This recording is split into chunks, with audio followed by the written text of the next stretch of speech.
Amém. Boa noite, graça e paz. Que prazer poder estar aqui nesse momento, que honra participar de mais uma festividade da UAC e celebrando aí 101 anos, não é? Já iniciando o segundo centenário. Glória a Deus. Então nós celebramos acima de tudo a história de Deus por meio dessas mulheres, porque nada é sobre nós, tudo é sobre Deus e a sua glória. Mas como é bom saber que Ele nos chamou para fazer parte do que Ele está fazendo nesse mundo, não é? Então hoje é noite de celebração, de celebrar a história de Deus na vida desse ministério e que Deus continue escrevendo história por meio de cada uma dessas mulheres dedicadas, fiéis ao Senhor. E que hoje seja uma noite de renovação de compromisso. Senhor, continue contando comigo. Continue contando comigo como uma mulher nas tuas mãos para fazer história no meu tempo, no nosso tempo. E assim, na verdade, Deus ser glorificado através da minha vida. Então, bendito seja o nome do Senhor. Muito bom rever o pastor Moisés, sua esposa. Somos contemporâneos, né, de seminário teológico. E é muito bom quando a gente encontra também os nossos amigos de jornada também. Glória a Deus por isso. Grata ao Senhor por isso. Então nós vamos refletir no texto que é o tema desse momento festivo. Vamos lá para o capítulo 32 do profeta Isaías. Eu vou ler apenas o versículo 9, mas você vai permanecer com as escrituras abertas. E nós vamos fazer uma exposição até o versículo 20. Capítulo 32, versículo 9. Acredito que está bem fácil, porque as irmãs estão refletindo nesse tema. E eu acredito também que é o tema direcionado por Deus. Se as irmãs oraram, buscaram o Senhor, eu creio que Deus, desde ontem, tem falado. E Deus vai continuar falando aos nossos corações. 32, verso 9, diz assim: Levantai-vos, mulheres que estáis em repouso. Ouvi a minha voz, vós filhas que estáis tão segura. Inclinai os ouvidos às minhas palavras. Conta-se uma determinada história, até uma história meio que engraçada, que um certo senhor estava viajando a primeira vez de avião. E alguém chegou para ele, sabendo que o avião estava prestes a cair, e disse assim: rapaz, você não está preocupado, o avião vai cair. E aí ele disse: o que eu tenho a ver com isso? O avião não é meu? Em momentos difíceis, de turbulência, em tempos desafiadores, nós temos algumas opções. Nós podemos ficar inertes, indiferentes, nós podemos fingir que não estamos vendo, fazer vistas grossas, passar de largo, sermos apáticos, ou nós podemos tomar posicionamentos. E às vezes existem épocas que exigem ainda mais de nós posicionamentos. E a grande questão, em momentos também difíceis, é a gente pensar o que Deus espera de nós. Como Deus quer que venhamos a reagir no momento de calamidade, de situações que estão prestes a chegar, de às vezes juízos de Deus. Eu creio que Deus requer de nós posicionamentos. E Deus orienta esses posicionamentos também. Então, com base nesse texto, eu queria falar principalmente sobre isso. Porque essa é a realidade da época do profeta Isaías. Isaías, que foi profeta no Reino do Sul, também chamado de Judá, mas também profetizou o Reino do Norte. Também profetizou sentenças de juízo para o Norte. Mas, basicamente, aqui é uma mensagem para o Reino do Sul. Ele foi profeta, estadista, e profetizou nos tempos de Uzias, do seu filho Jotão, de Acais e de Ezequias. E alguns chegam a entender que os últimos capítulos sejam o período de Manassés, uma referência a esse período. Essa profecia do capítulo 32, que se encontra no chamado Livro do Juízo, porque o livro também é dividido em 2 grandes volumes, do capítulo 1 ao 39 é o Livro do Juízo. Profecias que são colocadas ali no tempo desses reis também, e que trazem sentenças de julgamento para Israel, para Judá, para as nações também. E os últimos capítulos são chamados de Livro do Consolo. É uma mensagem para Judá que iria ainda para o cativeiro, mas que deveria ter a esperança do retorno. Aqui o capítulo 32 está basicamente no chamado Livro do Juízo. E é o período provavelmente do rei Ezequias. Essa é uma época de grandes turbulências na história de Judá. Como nós falamos, é período de reino dividido. E Judá também, assim como o reino do norte, tinha se desviado. E também enfrentava determinados pecados na sua realidade. Diante desse momento, então, Deus traz uma mensagem, como já tinha trazido outras mensagens também, para o seu povo. Mas aqui, basicamente, para as mulheres de Judá. Essa era uma mensagem para considerar tempos difíceis, momentos que estavam por vir, mas assumir posicionamentos. Assumir e ter atitudes, as atitudes que Deus esperava daquelas mulheres. E eu entendo, irmãos e irmãs, que do mesmo modo, Deus também espera de nós posicionamentos. Nós estamos também vivendo em épocas difíceis, em tempos desafiadores. E nós sempre devemos perguntar o que Deus espera de mim como mulher, você como homem, jovem. Aqui é uma mensagem para as mulheres, mas é uma mensagem que na sua aplicação, ela é extensiva para todos nós. E o que nós sempre devemos perguntar, quando nós olhamos os fatos, e nós não podemos, como cristãos, olhar a realidade presente como o ímpio olha, como alguém que não conhece a Deus olha, nós precisamos olhar com outras lentes. Nós precisamos considerar com outra perspectiva. E diante disso, perguntar o que Deus espera de mim para o meu tempo. Que posicionamentos Deus espera de mim? Por quê? Em tempos difíceis, Deus espera de nós posicionamentos. E eu queria então, com base nesse texto, entender o que Deus espera como posicionamento. Que tipo de posicionamento devemos ter em tempos difíceis? E eu queria destacar pelo menos 4 posicionamentos que a gente pode extrair desse texto, que Deus estava trazendo para a realidade daquelas mulheres de Judá, mas que é uma realidade que se aplica muito bem a nós hoje. Primeiro, Deus espera de nós um posicionamento movido por sensibilidade. Sermos sensíveis. E talvez essa seja a palavra de urgência, como era a palavra de urgência para as mulheres de Judá.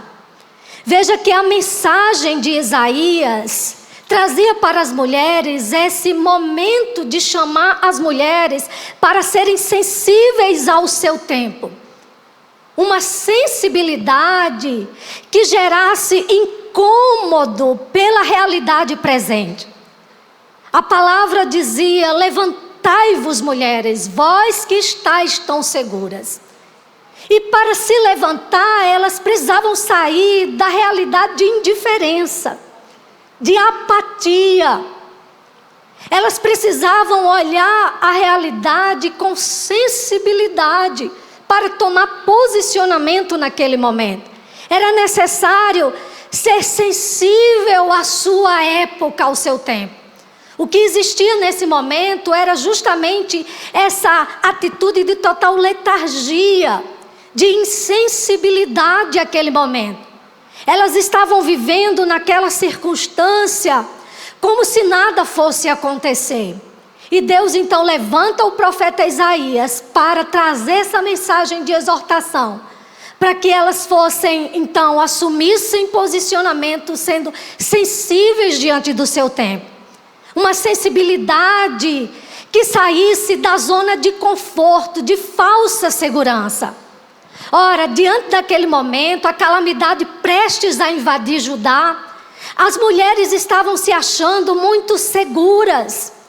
Se achavam seguras naquilo que elas tinham, na situação da colheita, segura também na realidade financeira, segurança em coisas externas. Mas Deus estava dizendo para elas que nada disso iria se sustentar. Não existe segurança senão no Senhor. Nada nos causa segurança, nada pode ser âncora de sustentação na nossa vida. Porque qualquer tempestade pode mover as estacas onde estamos seguros. E elas estavam seguras em determinadas estacas. Era necessário então sair da zona de conforto, de segurança. Porque se sentir seguro no que se tinha era algo absolutamente superficial. E Deus iria sim mover as circunstâncias para tirá-las daquele ambiente, ajudar do ambiente que parecia pelo menos seguro. Era uma época inclusive de fartura, de abundância. Isso, em épocas de fartura, a gente pode até não ter sensibilidade e ter uma certa falsa segurança nesses momentos. E colocar a nossa segurança em determinadas coisas. Elas deveriam, na verdade, também ter sensibilidade para ouvir a voz de Deus. Ouçam a minha voz, ouçam a minha palavra, vocês que estão tão seguras. Era um momento de dar ouvidos ao que Deus estava falando, ao que Deus estava chamando a atenção naquele momento. Irmãs, irmãos, é isso que nós precisamos também. Termos sensibilidades ao nosso tempo. Termos percepção da realidade, como cristãos que somos. E olhar para as circunstâncias do nosso tempo com outros olhos. Com olhos que choram pela situação presente. Com um coração que é capaz de prantear pelo momento presente. Nós não podemos enxergar o mal como se tudo tivesse bem fora de nós e dentro de nós. Às vezes nós precisamos ser sensíveis a situações que estão em nós, no nosso dia a dia. E Deus está nos chamando para essa sensibilidade. Para não nos acomodar a determinadas situações que não estão agradando a Deus. Pecados que não agradam o coração de Deus. Sermos sensíveis a situações que estão fora de nós. Ao mal que está fora de nós. Olharmos para as circunstâncias presentes, para o momento difícil presente, com olhos, na verdade, de sensibilidade, de angústia, de dor. Onde estão aqueles que vão chorar pelo tempo de hoje? Onde estão aqueles que vão prantear pelas circunstâncias difíceis? Amados irmãos, nós nos acostumamos com o noticiário sangrando. A gente liga a televisão e tem hora que praticamente sai sangue de tanta violência. A gente ouve as manchetes, a gente vai para as redes sociais e é calamidade por cima de calamidade. Mas a grande questão é como está o nosso coração diante dos fatos. Será que nós estamos simplesmente contando os índices como todo mundo? É mais uma notícia, é mais um problema. E às vezes a gente só sente a situação quando ela bate na nossa porta. Mas Deus nos chama a sermos sensíveis no nosso tempo. Como Deus estava chamando aquelas mulheres para tomar posicionamento, um posicionamento movido por sensibilidade. Sair da zona de indiferença para ser sensível ao seu tempo. Deus também nos chama a um posicionamento movido por advertência. Veja que do versículo 10 ao 14, a gente percebe uma palavra mais incisiva de advertência para aquelas mulheres. Deus chama a atenção para determinadas situações que estavam prestes a vir. Deus, muitas vezes, antes de enviar determinados juízos, nos adverte sobre as calamidades que estão para chegar. O que é bom é que Deus traz esses avisos, para que nós estejamos preparados a enfrentar o que está por vir. E agora Deus traz uma série de advertência para essas mulheres. Advertência das calamidades que estavam por vir. Porque daqui a algum tempo, daqui a um ano, primeiro, a calamidade estava prestes a vir e elas não estavam nem aí. E é importante a gente entender que essa palavra de Isaías para as mulheres, de Deus para as mulheres, que é o segundo momento em que Deus faz isso no livro, porque lá no capítulo 3, a partir do versículo 16, Deus já tinha exortado as mulheres. E é importante a gente entender, como diz um comentarista chamado Matthew Henry, que Deus chama aqui a atenção das mulheres porque elas são influenciadoras. Elas têm um papel relevante no lar e na sociedade. E aqui há uma palavra muito direcionada a essa classe, a essas mulheres que são relevantes, mas que não estavam tendo nenhuma relevância no seu tempo. As situações estavam prestes a chegar. Deus enviaria, por exemplo, a própria nação Assíria para também punir Judá. A Síria que já tinha conquistado e que conquistou o Reino do Norte em 722. Agora no comando de Senaqueribe, viria também contra Judá. Você vai encontrar esse episódio registrado no capítulo 36 de Isaías. É um momento bem difícil que o próprio rei Ezequias enfrenta com as ameaças de Senaqueribe. Deus iria trazer a própria Assíria também para punir o seu povo, para trazer também a calamidade sobre o seu povo. É interessante que se você for ver a história, muitas cidades de Judá foram afetadas pela invasão de Senaqueribe, mas Deus poupou Jerusalém. Quando o rei Ezequias e o povo se humilha diante do Senhor. Mas Deus está falando justamente sobre isso. É esse momento que estava prestes a chegar daqui a um ano. As situações, o juízo iria alcançar Judá e não se estava nem aí. As situações estavam chegando. A calamidade também tiraria as festas, a alegria do povo. Mexeria no contentamento do povo, na satisfação do povo. A advertência de Deus é que também a calamidade tiraria o sustento do povo. E quando Deus mexia na colheita, isso era a forma de Deus também trazer julgamento sobre o seu povo. O povo que vivia da agricultura. Deus iria mexer na colheita, no próprio sustento do seu povo. A calamidade também tiraria a própria segurança do povo, iria mexer no governo, iria mexer em estruturas sociais.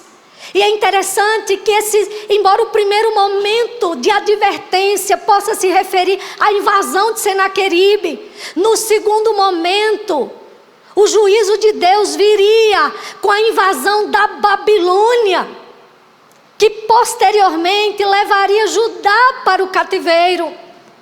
Lá no capítulo 38 e 39 de Isaías, você também vai encontrar essa circunstância na história do povo de Deus. E Deus aqui também já estaria profetizando o cativeiro babilônico, que durou 70 anos. A calamidade iria chegar por meio da Síria, mas a calamidade iria chegar também por meio da Babilônia. Deus está advertindo o seu povo. Portanto, era necessário ter posicionamento movido por advertência de Deus. Eu lembro, irmãos, que uma vez eu tendo uma aula no mestrado,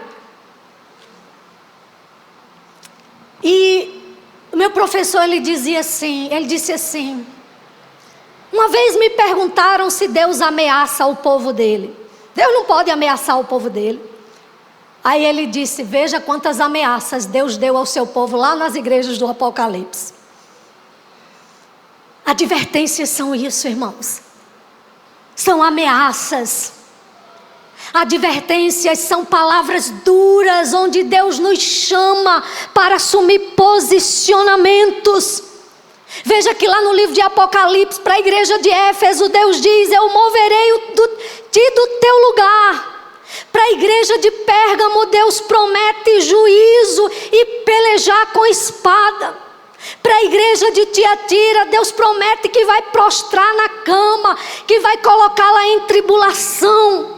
Para a igreja de Sardes, Deus diz, eu virei como ladrão. Para a igreja de Laodiceia, Deus repreende e disciplina uma igreja que está morna, que está, na verdade, prestes a ser vomitada pelo Senhor.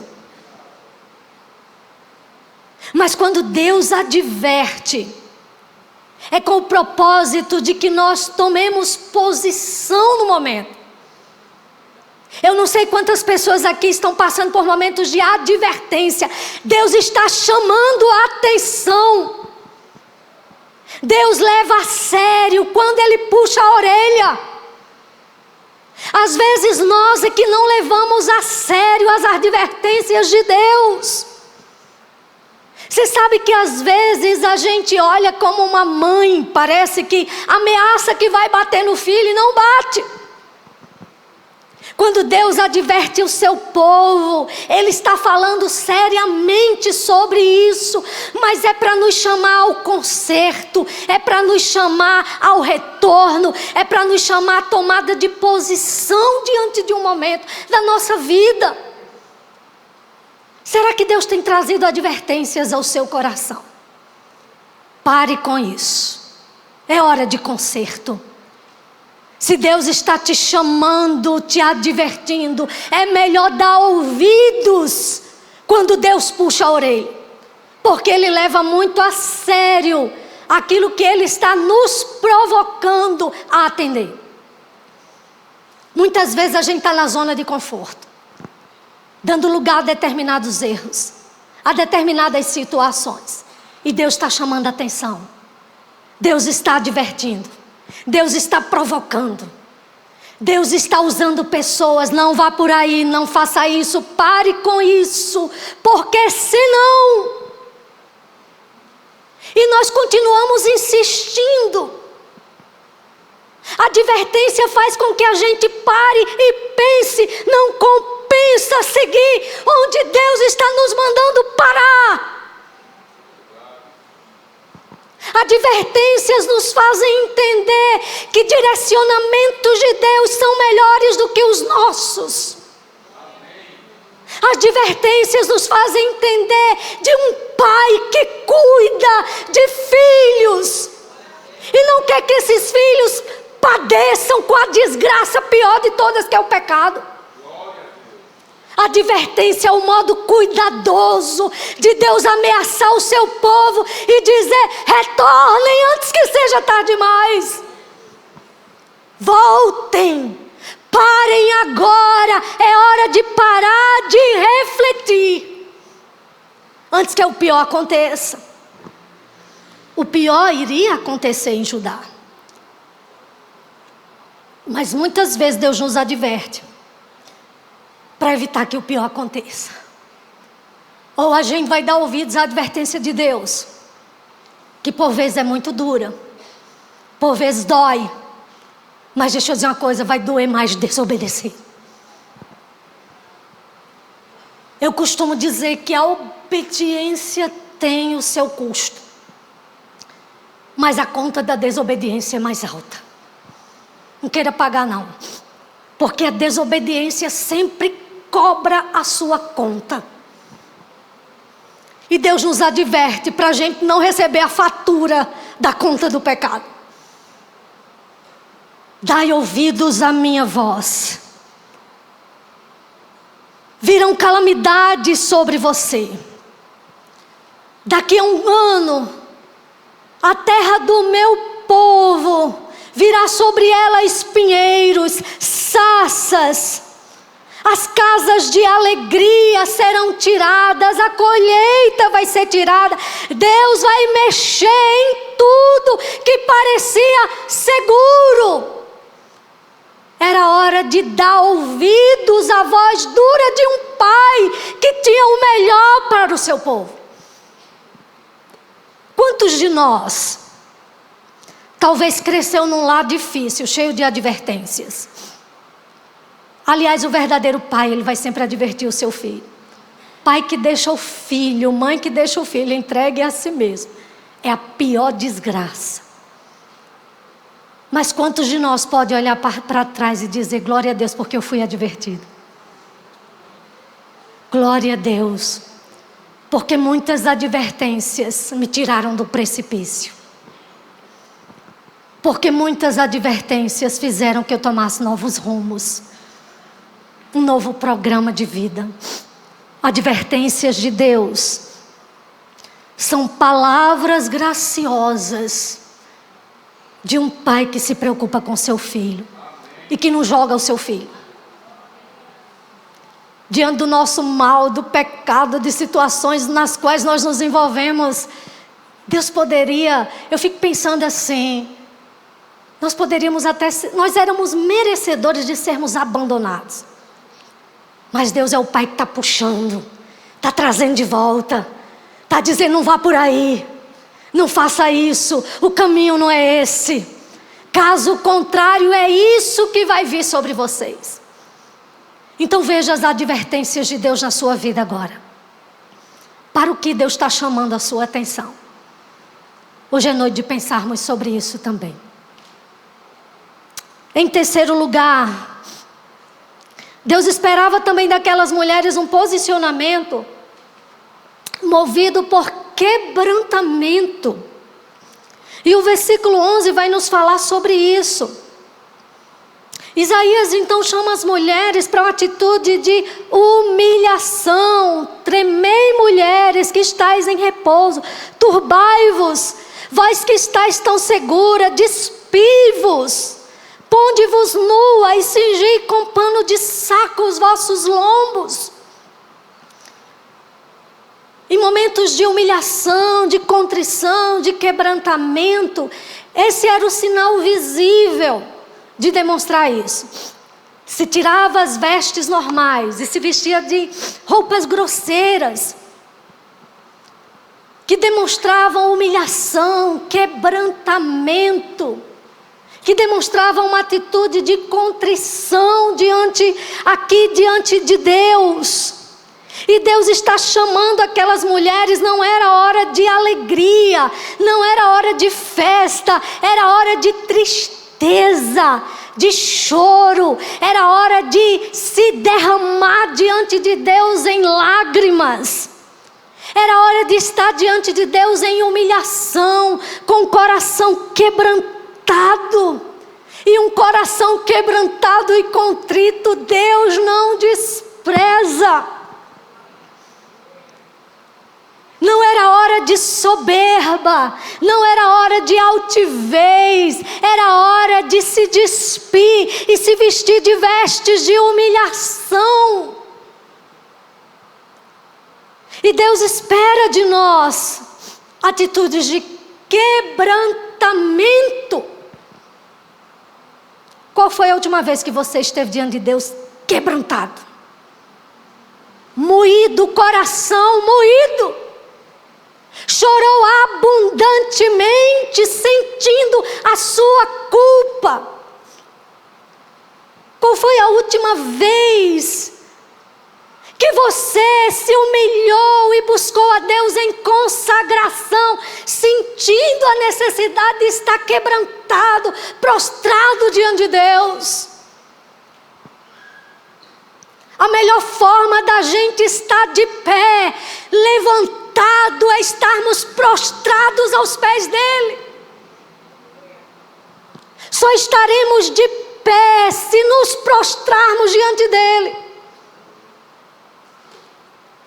Só teremos sustentação para qualquer situação se o nosso coração for um coração contrito, quebrantado, humilhado diante da presença de Deus. Humilhação. Humilhação diante daquele que é misericordioso, daquele que é gracioso, daquele que se compadece quando nós chegamos diante dele. Como aquele publicano: tem misericórdia de mim que sou pecador, Senhor. Que bate no peito e se esvazia de si mesmo e diz: Deus, me perdoa. Me perdoa por ser indiferente ao meu tempo. Me perdoa, Senhor, porque eu estou vivendo uma vida tão superficial, tão infrutífera. Me perdoa, Senhor, porque para mim é tudo a mesma coisa. Como o meu vizinho vê o mundo, eu vejo, e eu não sou uma mulher que faz a diferença no meu tempo. Me perdoa, Senhor. É um coração quebrantado com as situações pessoais que não agradam a Deus. É um coração quebrantado com percepções de atitudes que nós percebemos em nós que não deveria ser o caminho tomado. Deus nos chama ao quebrantamento, à humilhação diante dele. O autor aos Hebreus diz: humilhai-vos. Humilhai-vos diante da potente mão de Deus, e ele ao seu tempo vos exaltará. Humilhai-vos. E em quarto e último lugar, Deus espera de nós um posicionamento movido de esperança. Esse texto, ele é basicamente dividido em 3 grandes sermões. Alguns autores entendem como se fossem 3 grandes homilias, claro que totalmente interligadas para Judá, para as mulheres de Judá. E que tinha também uma certa extensão para o povo. Do versículo 1 ao 8, é sobre o reinado de um rei justo, é o reinado de Cristo. E é sim um texto messiânico. Mas do versículo 9 ao versículo 14, essa palavra contra as mulheres de Judá. Essa palavra de Deus contra essas mulheres que estavam nesse posicionamento de indiferença às situações do seu tempo. Mas do versículo 15 ao versículo 20, há uma palavra de esperança para o povo de Deus. John Wesley, ele diz que a redação do versículo 14 pode parecer e dar a entender que tudo tinha acabado. Que ali era o fim. Que as circunstâncias que viriam sobre Judá iriam pôr um fim na nação. Mas o versículo 11 abre um novo cenário, nos dizendo até que bom que Deus tem o seu até que. Deus tem o seu até que. A história de Deus não termina com calamidade. A história de Deus termina com esperança, com renovação, com construção. Deus começou a história humana, o seu plano com criação. Mas Deus terminará essa história com renovação, com reconstrução de todas as coisas. Que bom que junto das advertências, dos juízos juízos temporários de Deus aqui, desse lado da eternidade, a misericórdia vem em seguida. A misericórdia vem acompanhada. Até no juiz de Deus a misericórdia. Até nos julgamentos de Deus a chamada de Deus para o arrependimento. Como é bom saber que Deus é um Deus de coisas renovadas, de coisas novas, de esperança. Essas mulheres deveriam considerar tudo isso, mas olhando também para um novo tempo que ainda viria. Deus ainda traria um novo tempo sobre o seu povo. E aqui esse tempo é obra do Espírito Santo de Deus, até que se derrame sobre nós o Espírito lá do alto. Seria uma obra realizada pelo Espírito Santo de Deus, que traria renovação, reconstrução. Alguns chegam a entender que essa seja uma palavra de promessa sobre o reino de Deus que estava por vir. Alguns pré-milenistas entendem se tratar também do milênio. E eu não quero entrar nesses pormenores, mas eu quero apenas entender que Deus está prometendo renovação para o seu povo. Reconstrução. Era possível e deveria se olhar para a situação presente. Dar ouvidos à voz de Deus na situação presente. Mas olhando para um futuro glorioso. Porque não era a Síria que encerraria a história do povo de Deus.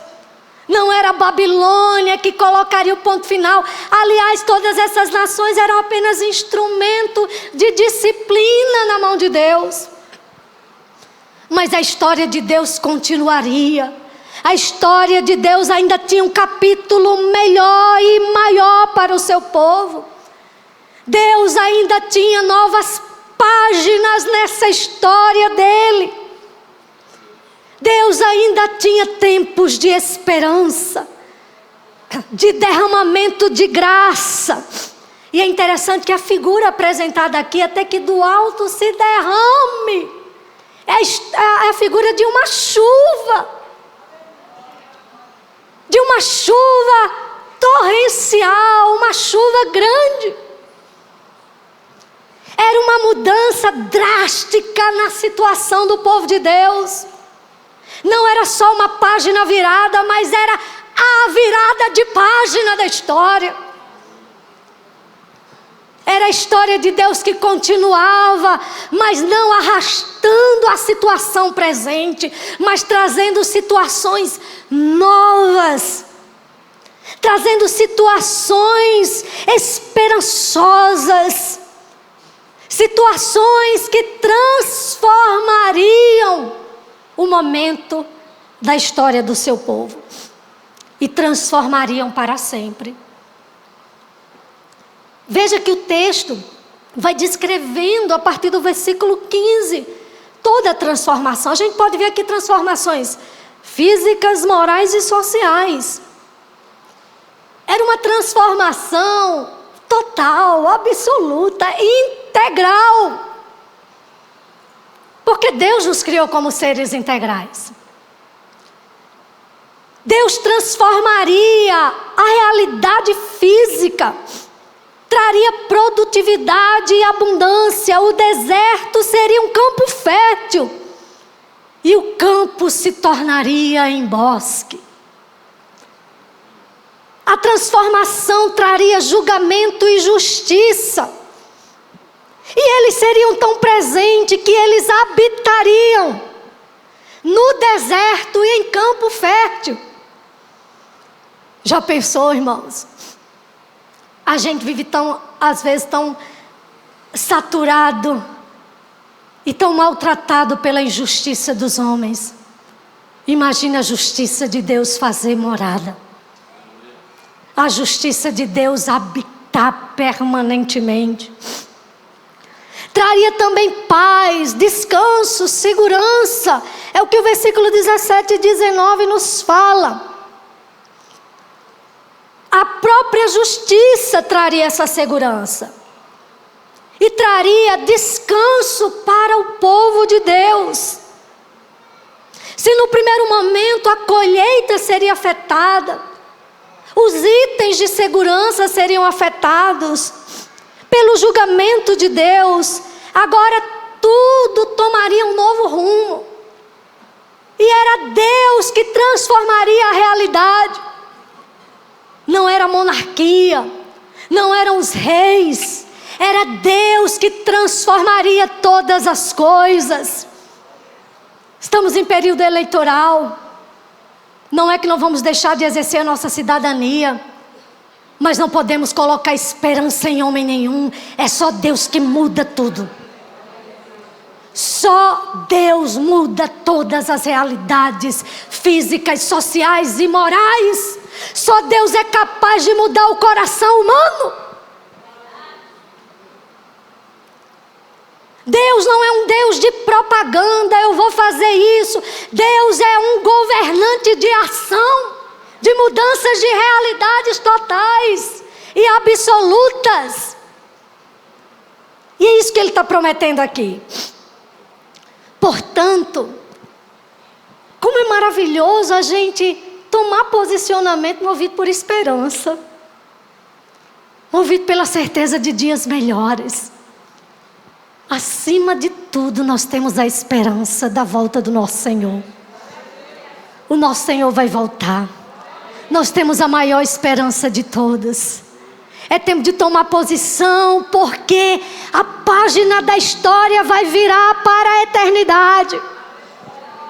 É tempo de tomar posição, porque nós estamos caminhando para um reino que não terá fim. É tempo de tomar posição, porque nós seremos governados pelo justo juiz, por aquele que se assentará eternamente no trono, e nós viveremos sob o seu justo governo, sob o seu justo comando. Quando nós olhamos com olhar de esperança, isso mexe conosco para pensar no tempo presente. Alguém já disse que quem mais fez na terra foi quem mais pensou no céu. Quanto mais considerarmos a nossa grande esperança, vivermos de fato esperando Jesus voltar, a nossa grande esperança, nós assumiremos outras posições no nosso tempo. Somos cidadãos de um outro reino, de um outro governo. Esperamos novos céus e nova terra. Esperamos a renovação de todas as coisas. Portanto, o que vamos fazer com essa verdade para hoje? O que vamos fazer com a nossa esperança para arrastar isso para o tempo de hoje? Olhar para a volta de Cristo é pensar o que isso mexe comigo hoje. Não é ficar esperando a eternidade de braços cruzados. É entender, eu estou esperando a eternidade com Cristo me espera. O que isso reverbera hoje no meu dia a dia? Como é que eu vivo a cidadania maior do que a minha cidadania aqui na terra? Como é que eu vivo como alguém que está esperando tempos melhores? Ninguém tem essa mensagem senão nós, irmãos. Ninguém tem essa esperança senão nós. O nosso Senhor nos deu essa grande certeza, Ele vai voltar. Ele vai voltar. O que isso faz comigo hoje? Virão momentos diferentes. A história será totalmente mudada. Nós viveremos o até que Ele vai chegar. E o que é que nós vamos fazer com isso hoje? Que posicionamentos assumiremos? Deixamos a atenção para a realidade das mulheres de sua época. Mas o que é que nós vamos fazer como mulheres que estão com os olhos na eternidade? O que é que nós vamos fazer como homens, jovens, adolescentes, que estão com os olhos na eternidade? Que o Senhor nos ajude, irmãos. E assim como esperou posicionamentos do seu povo em todas as épocas, essa é a nossa vez. O bastão está conosco. E como nós vamos responder ao que Deus espera de nós? Que o Senhor nos abençoe, em nome de Jesus. Amém.